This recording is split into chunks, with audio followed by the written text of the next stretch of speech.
В Чувашском академическом театре чествовали народную артистку России и Чувашии Нину Григорьеву. Юбилей Нина Ильинична решила отметить на сцене.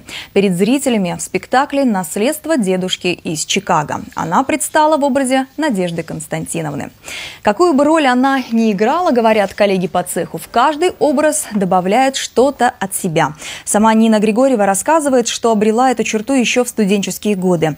Народная артистка окончила ГИТИС. Впервые вышла на сцену в 61-м. Ей досталась роль шекспировской Джульетты. С тех пор сыграла в десятках спектаклей, в том числе авторов «Национальных республик» Мустая Карима и Чингиза Айтматова. Образы героев, воссозданные Ниной Ильиничной на сцене, стали хрестоматийными. В свой юбилейный вечер Нина Григорьева играла спектакль вместе с молодыми актерами. Они признаются, выходить на сцену с человеком, который служит театру больше полувека, всегда ответственно. В то же время это еще одна возможность получить урок профессионального мастерства. Отдачу артиста зал чувствует всегда. На этот раз с актером зрители аплодировали стоя. Зайдешь в театр, это уже все.